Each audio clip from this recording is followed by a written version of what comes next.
Sábado Verde, radio y podcast, en la radio pública de la ciudad de Buenos Aires.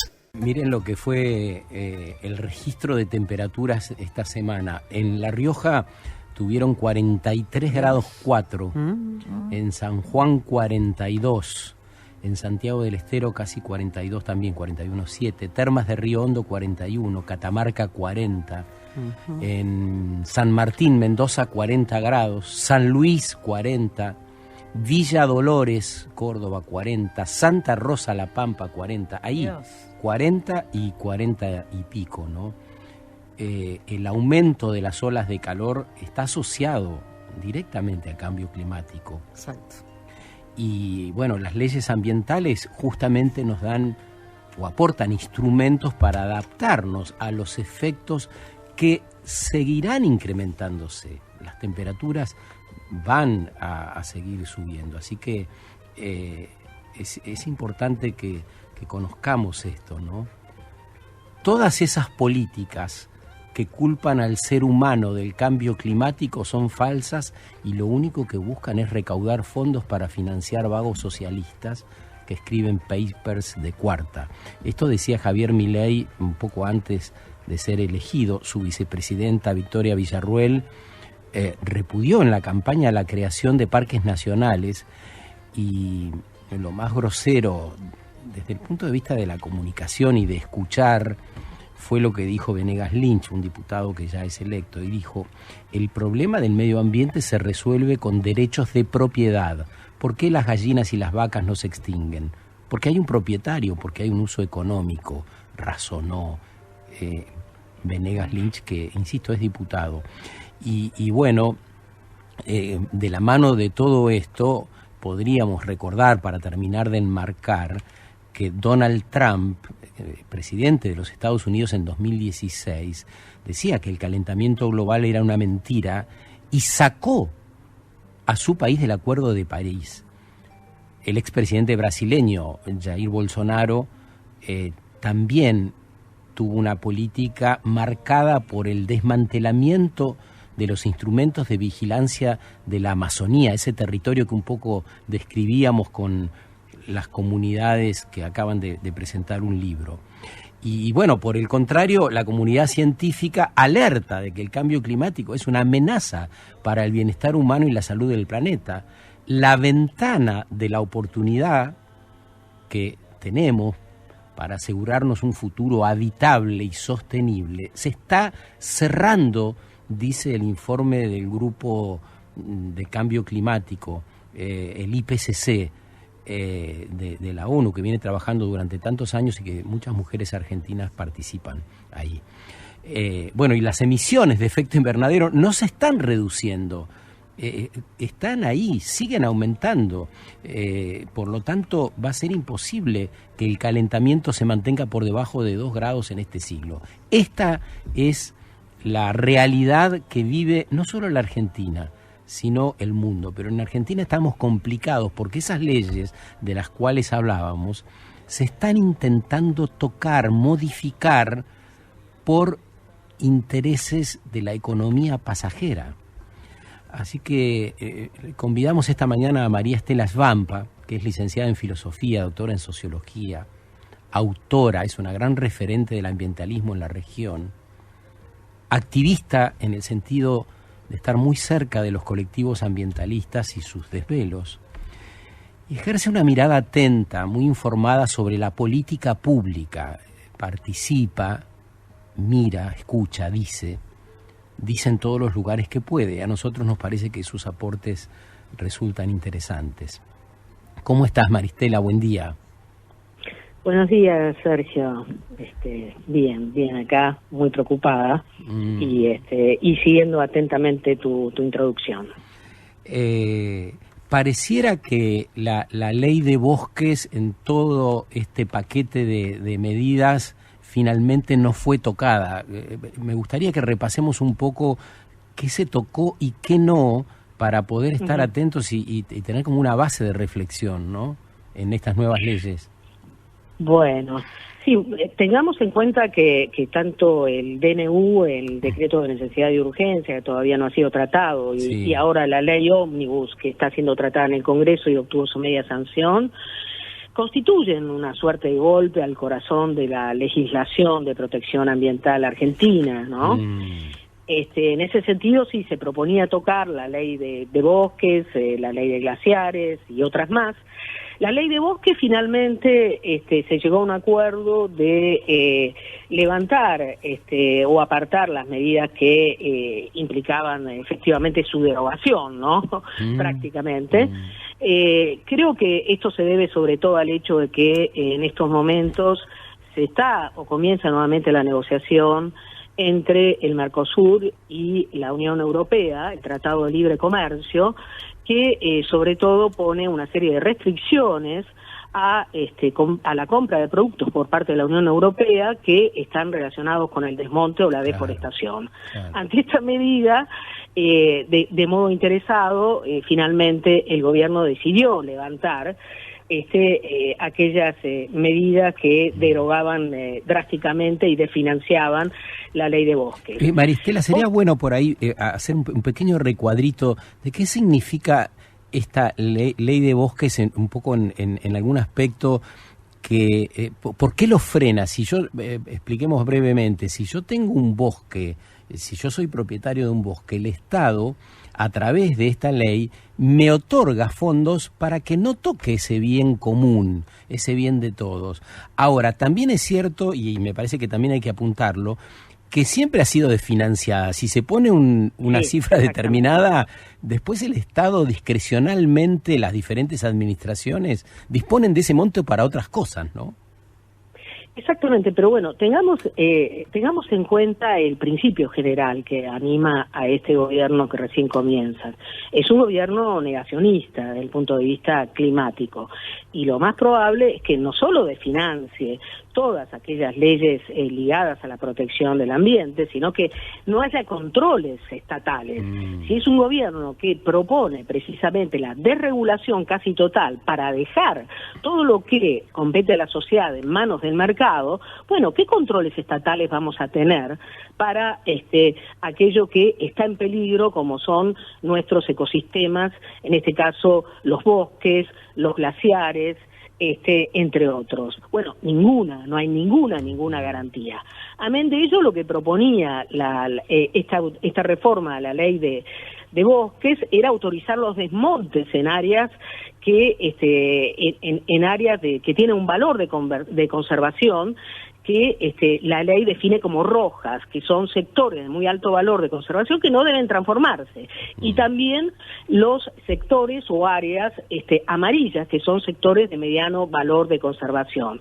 O sea, lo que tocaba era el núcleo duro de la ley de bosques. Si no se protegen las zonas más frágiles y fundamentales para la vida de nuestros ecosistemas ya en peligro, ¿qué sentido tenía entonces una ley de bosques? Cierto. Bueno, se fue atrás por intereses, insisto, comerciales, en vista de que Milei quiere firmar a toda costa el Tratado de Libre Comercio con la Unión Europea, no por otra razón, no por razones ambientales, ¿no?, sino por las exigencias propias de la Unión Europea, que cada vez más pone limitaciones o restricciones a aquellos productos que vienen de zonas deforestadas.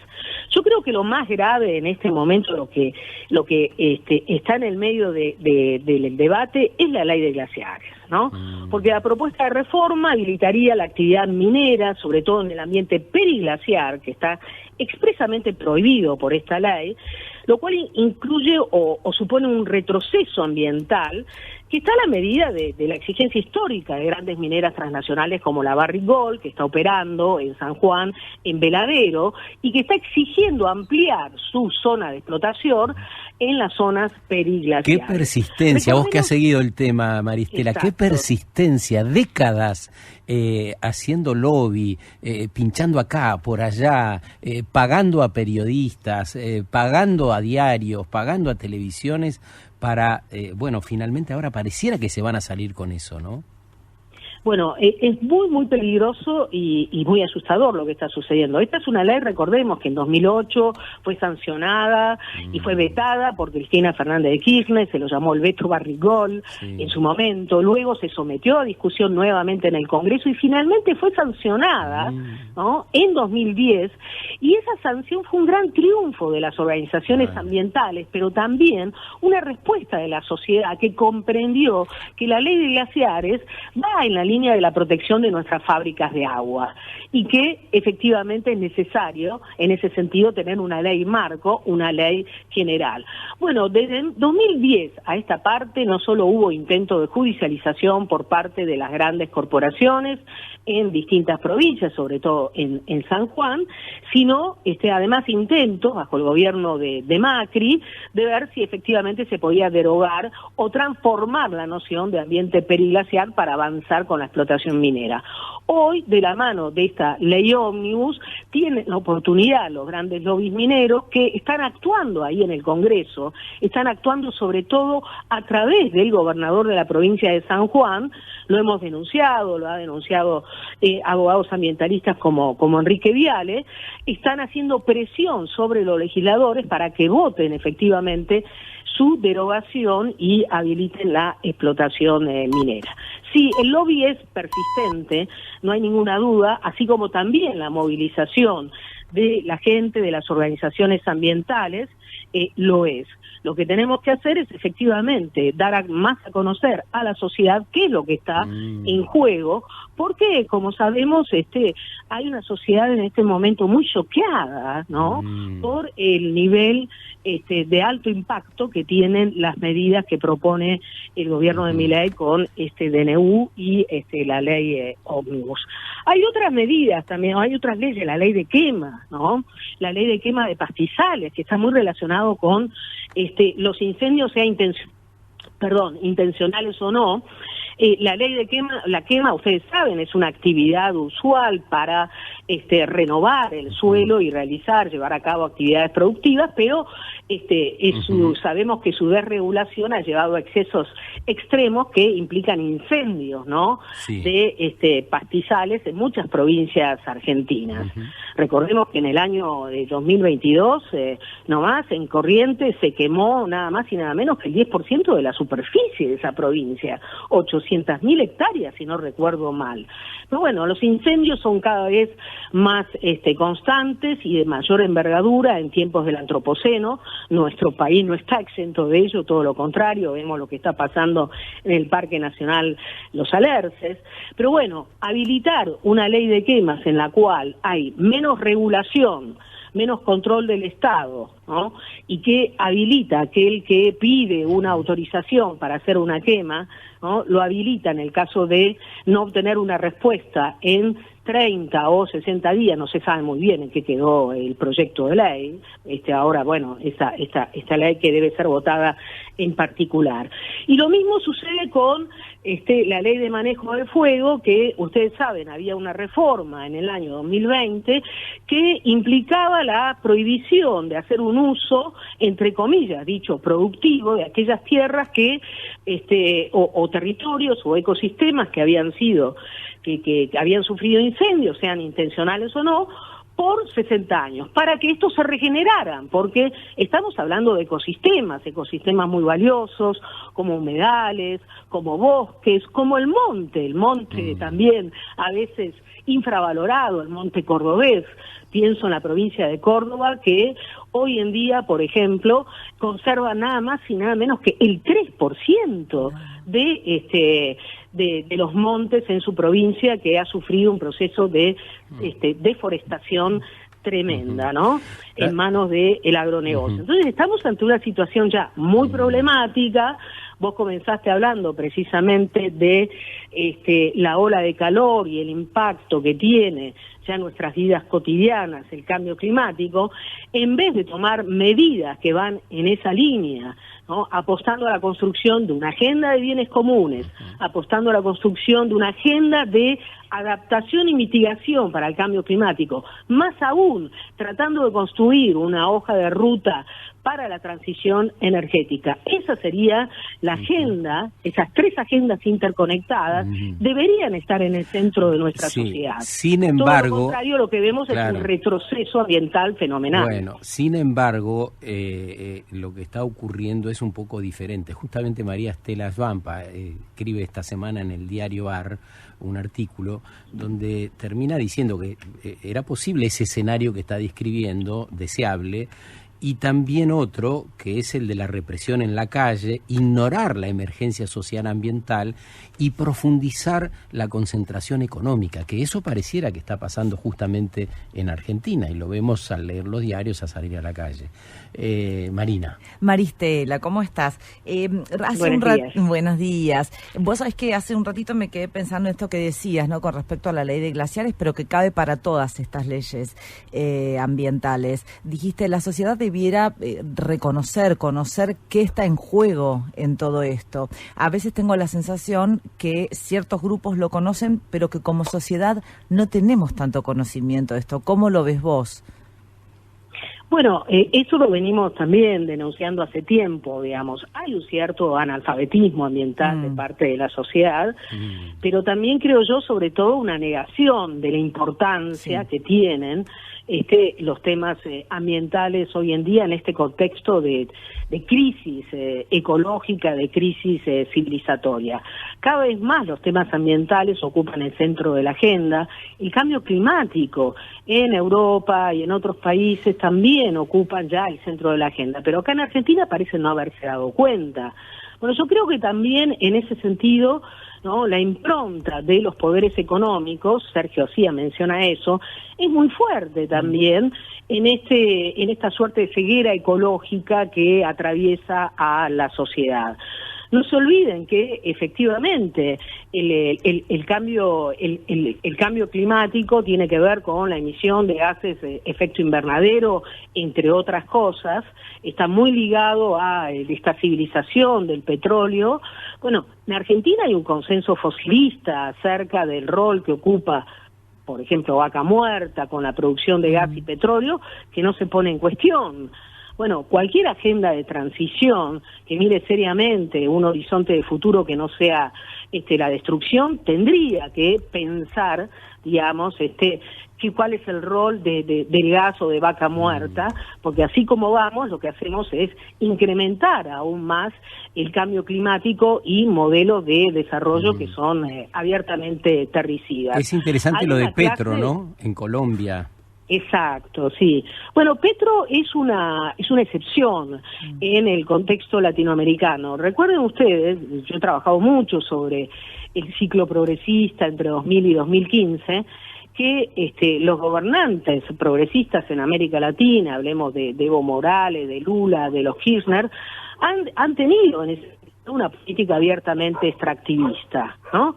Bueno, Petro sintetiza en ese sentido una línea diferente porque sintetiza una propuesta de progresismo socioambiental, que no es algo nuevo, él lo viene diciendo hace varios años en distintos foros latinoamericanos e internacionales. Él propone una agenda de transición energética y de cuidado de los ecosistemas. Inclusive Lula se ha mostrado mucho más sensible luego de la experiencia catastrófica de Bolsonaro. Vos la mencionabas al principio, Bolsonaro ha sido un representante emblemático del negacionismo climático y eso lo mostró con políticas públicas que iban en contra de ecosistemas como la Amazonía, donde avanzó la expansión de la frontera maderera, de la frontera minera y que sobre todo perjudicó no solo a la Amazonía como ecosistema, sino también a las poblaciones indígenas, los Yanomami, que son un pueblo indígena muy afectado por la expansión de la minería, ha hecho una denuncia muy importante a nivel internacional sobre la política genocida y ecocida de Bolsonaro. Cuando Lula asume el poder, asume teniendo en cuenta que efectivamente uno de los grandes protagonistas de la resistencia contra Bolsonaro son los pueblos indígenas y asume con la idea de que el cambio climático es también un problema central que es necesario colocar en la agenda. Claro. Bueno, ese es un cambio que se dio en Lula, más allá de los intereses en contra que pueda tener en su gobierno. Bueno, esto no sucede en la Argentina. Tampoco sucede, digamos, no hablamos ya de esta extrema derecha negacionista, no sucedía siquiera con el progresismo débil que gobernaba en la Argentina, Alberto Fernández y otros. Tampoco ellos tenían una dimensión o una conciencia acerca de la gravedad y la necesidad de colocar estos temas en la agenda de políticas públicas. Por supuesto que hay una gran diferencia entre un negacionista y un progresismo que alienta un extractivismo. Un negacionista como Javier Milei, representante de la ultraderecha, insisto, ahí el núcleo central es que él considera que el Estado no debe regular nada. Por eso Venegas Lynch habla de la propiedad privada de los ríos, o que la destrucción de los ríos no implica pérdida alguna, porque si nadie es propietario es porque no es un bien que se valoriza. Bueno, esto es una locura, este es un razonamiento absolutamente primitivo y demencial. Lo que hace es negar, digamos, la posibilidad o las atribuciones del Estado para regular un bien común, con la idea de que en realidad el Estado avanzaría sobre los derechos de los individuos, ¿no? Ese es el núcleo duro de este paleolibertarismo que estamos viviendo, y que nos coloca en esta situación tan demencial como experimento a cielo abierto, un experimento libertario patronal en Argentina. Me quedé pensando en la ceguera ecológica que mencionabas, en este cierto analfabetismo ambiental de la sociedad. ¿No te parece que está basado un poco en esta economía establecida o sobre el relato sobre una economía necesaria, cuando en realidad es una economía suicida la que impera no solo en la Argentina, sino en buena parte de la región? Me parece absolutamente certero lo que decís, porque efectivamente estamos en un momento de nuestra civilización, de policrisis, ¿no? En la cual es necesario pensar, repensar el vínculo con la naturaleza, ¿no? El ser humano no puede considerarse como alguien externo a la naturaleza, ¿no? Que la domina, en ese sentido, la domina e impone sus leyes hasta destruirla. No, más bien tenemos que ir hacia una visión relacional de la naturaleza para poder comprendernos como otras especies dentro de la misma y preservarla y apuntar a la sostenibilidad de la vida. En esa línea, bueno, la economía, que se impuso como una suerte de disciplina imperial en nuestras sociedades, mucho más sobre todo en los últimos 30, 35 años con la globalización neoliberal, piensa todo lo contrario. La economía habla de externalidades, la economía sigue hablando del ambiente como una dimensión más que se encuentra por fuera, digamos, del ser humano, y en ese sentido, claramente, lo que vemos es que en esta hora de crisis climática y civilizatoria, es necesario invertir los términos. Es la economía la que tiene que adaptarse al clima y al ambiente para poder avanzar en la preservación de la vida, y no el ambiente y la naturaleza a la economía, porque eso lo que garantiza es precisamente una suerte de suicidio ecológico en el que hoy estamos inmersos. Necesitamos hacer un cambio paradigmático, y por eso es también necesario hablar con los economistas, las economistas, porque sean economistas ortodoxos o sean economistas heterodoxos, todos piensan lo mismo, todos piensan de que es posible seguir avanzando como si la naturaleza no tuviera límites, como si no hubiera fronteras planetarias. Son muy pocos los economistas o las economistas que hoy están pensando en clave ecológica, aunque por suerte son cada vez más, inclusive acá en la Argentina. Fíjate vos que cuando hemos tenido debates públicos, Sergio, no son solo con estos economistas ortodoxos que son así bastante básicos y primarios en la discusión sobre el ambiente, es también con los economistas heterodoxos que se dicen progresistas, que creen en la expansión de las fuerzas productivas de manera infinita, que desconocen los límites del planeta. Bueno, es hora de que la economía reconozca las fronteras planetarias y que en ese sentido tome, digamos, se conciba en términos más bien interdisciplinarios, abandone este rol imperial para poder construir una economía sana sana al servicio de nuestros ecosistemas, que quiere decir, en definitiva, al servicio de la vida. Muchas gracias, María Estela, por este rato con nosotros, por todo lo que haces, por tu trabajo, por estar siempre, ¿no? Un gran abrazo. Bueno, muchas gracias, Sergio, y un saludo a todos ahí. Sábado Verde, radio y podcast, en la radio pública de la Ciudad de Buenos Aires.